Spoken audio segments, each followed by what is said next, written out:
আসসালামু আলাইকুম এভরিওয়ান, স্বর্ণাস কিচেনে আপনাদের স্বাগতম। কেমন আছেন সবাই? আশা করি আল্লাহ তাআলার অশেষ রহমতে সবাই খুব ভালো আছেন। আজকে আমি আপনাদের সাথে শেয়ার করব আমার খুব পছন্দের একটা রেসিপি, আলু বেগুন দিয়ে ইলিশ মাছের ঝোল। আশা করি আপনাদের কাছে রেসিপিটি ভালো লাগবে। প্রথমেই এখানে আমি বেশ বড় সাইজের একটা ইলিশ মাছ নিয়েছি। এখন মাছটাকে আমি কেটে নেব। আসলে মাছটা আমি ফ্রিজ থেকে বের করে বরফ ছাড়িয়ে অফ স্কিনে ওপর থেকে মাছের যে আইস থাকে গায়ে সেটা আমি একটু ছাড়িয়ে নিয়েছি। এখন কেটে নেওয়াটা আপনাদের সাথে একটু শেয়ার করছি।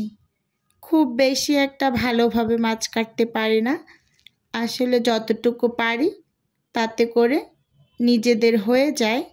দেখতেই পাচ্ছেন বন্ধুরা, আমি কিন্তু মাছটাকে কেটে নিয়েছি।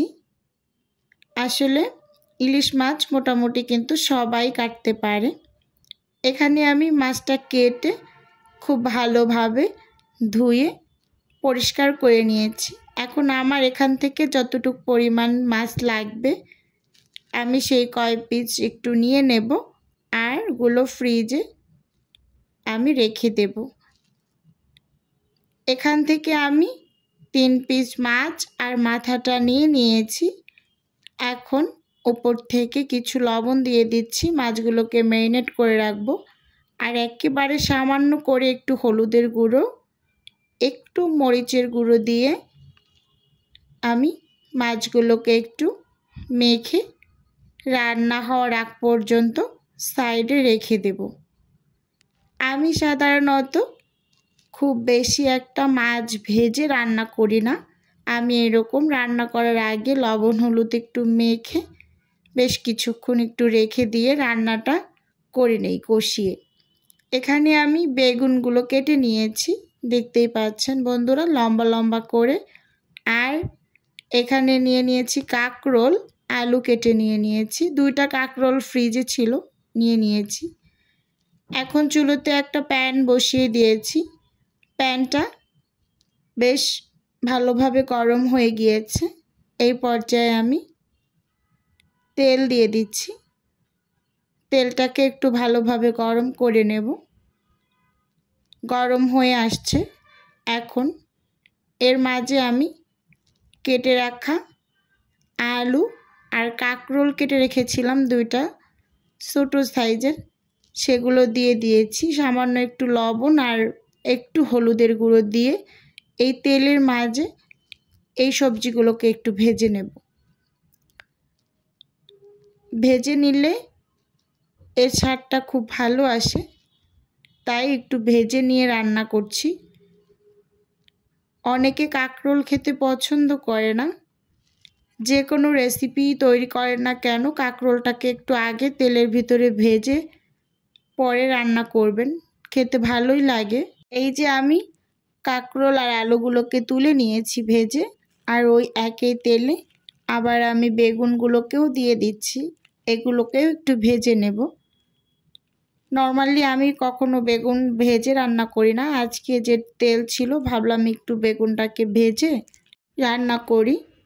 অনেক আপুদের দেখি এরকম ভেজে রান্না করে, তাই একটু ট্রাই করলাম। এখন ওই প্যানে আমি আরও বেশ কিছু তেল দিয়ে দেব রান্না করার জন্য।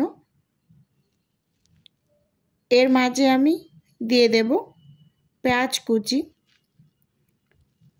পেঁয়াজটাকে আমি তেলের মাঝে একটু নেড়ে চেড়ে ভেজে নিচ্ছি। দেখতেই পাচ্ছেন বন্ধুরা, পেঁয়াজটাকে একটু নরম হয়ে আসার জন্য অল্প কিছুটা পরিমাণ লবণ দিয়ে দিয়েছি। যেহেতু ম্যারিনেট করে রেখেছি মাছ, সেখানেও লবণ ব্যবহার করেছি। সবজিগুলো যে ভেজেছি সেখানেও আমি কিছুটা পরিমাণ লবণ ব্যবহার করেছি, তাই লবণের পরিমাণটা একটু বুঝে শুনে দিয়ে দিলাম। এই যে পেঁয়াজগুলো কিন্তু লাল লাল করে ভেজে নিয়েছি। এখন গুঁড়ো মশলা অ্যাড করছি। 1 চামচ হলুদ গুঁড়ো, 1 চামচ দিয়ে দিলাম মরিচ গুঁড়ো, সেই সাথে দিয়ে দিচ্ছি 1 চামচ জিরা গুঁড়ো। আমি ইলিশ মাছে কখনোই ধনিয়া ব্যবহার করি না, আমার কাছে খেতে ভালো লাগে না, আপনারা চাইলে ব্যবহার করতে পারেন। এই যে কিছুটা পরিমাণ পানি দিয়ে এখন মশলাটাকে ভালোভাবে একটু কষিয়ে নেব। দেখতেই পাচ্ছেন খুব সুন্দরভাবে মশলাটা কষিয়ে নিয়েছি। তেল কিন্তু উপরে ভেসে উঠেছে, বুঝতে হবে যে ভালোভাবেই মশলাটা কষানো হয়েছে। এখন এই কষানো মশলার মাঝেই কিন্তু আমি এই যে মাছগুলোকে দিয়ে দিচ্ছি। এগুলোকে আমি একটু ভেজে নেব এই মশলার ভিতরে। এক সাইড 1-1.5 মিনিটের মতো ভেজে নিয়েছি। এখন উল্টে দিচ্ছি। উল্টে দিয়েও আবার আমি এই মাছগুলোকে অপর পাশেও 1-1.5 মিনিটের মতো করে ভেজে নেব। এভাবে করেই সবসময় ইলিশ মাছটা রান্না করার চেষ্টা করি। যদি ভুনা করি মাঝে মাঝে তখন একটু হালকা ভাজি করে নেই, কিন্তু নর্মালি আমি কষানো মাছটা খুব বেশি পছন্দ করি। তাই আজকে চিন্তা করলাম নিজের পছন্দ মতো একটা রেসিপি তৈরি করি। অল্প কিছু পানি দিয়ে এখন মাছগুলোকে আমি একটু রান্না করে নেব। ঢাকনা দিয়ে দিয়েছি। বেশ কিছুক্ষণ পর এই যে ঢাকনা খুলে একটু হালকা করে নেড়ে চেড়ে নিচ্ছি। পানিটা কিন্তু অনেকটাই কমে এসেছে। এখন একটা চামচের সাহায্যে মাছগুলোকে আমি তুলে নেব।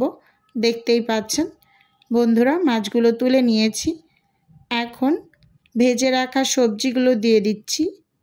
আলু, কাঁকরোল, বেগুন দিয়ে খুব ভালোভাবে এই যে নেড়ে চেড়ে মিশিয়ে নিচ্ছি। মেশানো হয়ে গেলে আমি ঢাকনা দিয়ে ঢেকে 2-2.5 মিনিটের মতো রান্না করে নেব। 2-2.5 মিনিট পর ঢাকনা খুলে আবারও একটু নেড়ে চেড়ে নিচ্ছি। এখন আমি ঝোলের পানি দিয়ে দিচ্ছি। আমি যেহেতু আজকের ইলিশ মাছটা একটু ঝোল ঝোল রান্না করব, খুব বেশি গরম, তাই একটু এই টাইপের ঝোল ঝোল খাবার খেতেই ভালো লাগবে। একটু ঝোল ঝোল করে রান্না করব, সেজন্য বেশি করে একটু ঝোলের পানি দিয়ে দিয়েছি। ঢাকনা দিয়ে এই যে বলক তুলে নিয়েছি ঝোলের মাঝে। এখন আমি তুলে রাখা মাছগুলোকে দিয়ে দিচ্ছি। দিয়ে খুব ভালোভাবে একটু নেড়ে চেড়ে ঢাকনা দিয়ে ঢেকে রান্নাটা করে নেব। ভিডিওর এই পর্যায়ে এসে প্রতিদিনের মতো আমার প্রিয় আপু এবং ভাইয়েদের কাছে ছোট্ট একটা রিকোয়েস্ট করছি। আমার ভিডিওর কোনো অংশ যদি আপনার কাছে একটুখানি হলেও ভালো লাগে তাহলে অবশ্যই চ্যানেলটি সাবস্ক্রাইব করে পাশে থাকবেন। আর ভিডিও শুরুতে একটা লাইক দিয়ে ভিডিও দেখা কন্টিনিউ করবেন। এই যে রান্নাটা একেবারে পুরোপুরি শেষ করে চুলোটা অফ করে দিয়েছি। এখন ঠান্ডা হয়ে আসার পর একটু আপনাদের সাথে শেয়ার করছি। দেখুন মাশাআল্লাহ, রান্নাটা দেখতে কতটা ইয়াম্মি হয়েছে আর খেতে কিন্তু ভীষণ ভালো হয়েছিল। আজকের রেসিপি এ পর্যন্তই রাখছি। আল্লাহ হাফেজ।